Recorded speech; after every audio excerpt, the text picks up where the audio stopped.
More scary stories to tell in the dark. Collected folklore retold by Alvin Schwartz. Illustrated by Stephen Gamel. Cemetery Soup. On her way home from the market, the woman took a shortcut through the cemetery. There, sticking up out of the ground, she saw a big bone. She picked it up and looked at it carefully. "This will make a very good soup bone," she said. "I think I'll take it home. It's perfect weather for hot soup." When she got home, the first thing she did was start the soup. Into the big soup pot went water, carrots, green beans, corn, barley, onions, potato, a snitch of beef, some salt and pepper, and the bone. She brought it all to a boil, then brought it down to a simmer. "Yum," she said, sniffing it and tasting it. "I can hardly wait till supper." Suddenly, she heard a small voice. "Please, give me back my bone." The woman paid no attention. Soon, she heard the voice again. "May I have my bone, please?" The woman was reading the newspaper, and again, she didn't take any notice. In a little while, the voice spoke up once more. It was beginning to sound angry. "Give me back my bone." The woman kept on reading the paper. "Some people are too impatient," she muttered. Once more, the voice spoke.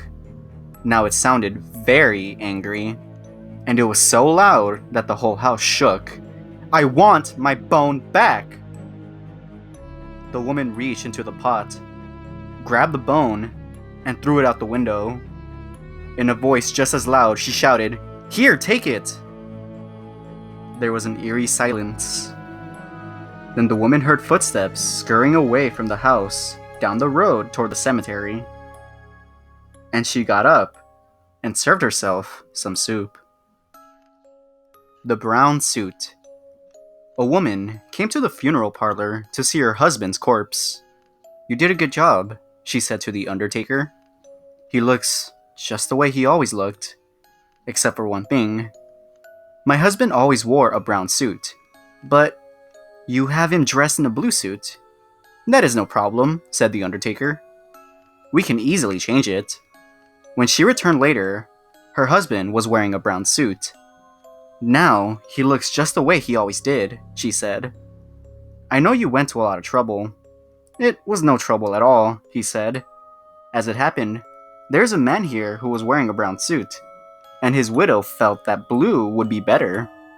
He's about your husband's size, so we gave him the blue one and gave your husband the brown one."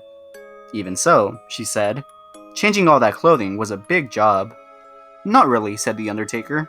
"I mean, all we did was exchange their heads." Barum. O'Leary is dead, and O'Reilly don't know it.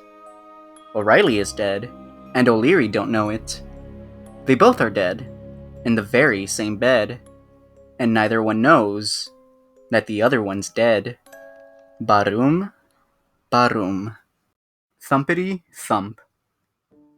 When we moved to Schenectady from Shohari, we rented a house awful cheap, 'cause it was spooked, and nobody would live in it.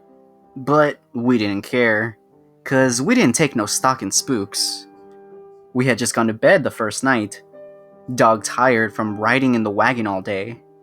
We hadn't had time to shut our eyes when we heard a thumpity thump, coming down the attic stairs. I covered my head with the blankets, but I couldn't shut out the noise. Thumpity thump, it went. I could hear it plain as day, past the bedroom door, thumpity thump, and down the stairs, thumpity thump, and through the kitchen, thumpity thump, and down the cellar stairs, thumpity thump, making the most awful racket you've ever heard. It was more than we could stand, so we all followed the sound to see what was going on. When we went down the cellar stairs, we saw that it was a chair that had made all that racket. There it was, with one of its legs, pointing to a place on the dirt floor. We all just stood and gaped till my brother Ike said that he believed that the chair was trying to tell us something about this place, about the spot it was pointing at. So Ike went and got a shovel and started digging. He didn't have to dig far before his shovel struck something hard. Pretty soon, we could see the edge of a box sticking out. We all hollered for him to hurry up and uncover the rest of it. And the chair, it got so excited, it jumped up and down like it had gone plumb crazy. When Ike got the box uncovered, Pop and the boys pried off the lid, and there was the body of a man, all smooshed with blood.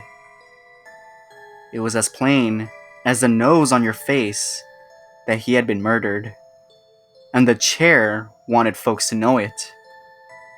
Right then and there, we decided to leave. Being strangers, everybody would think that we had murdered him. It didn't take long to fill up that hole and get out of the house. And the chair was awful mad about our leaving. And it went up the cellar stairs.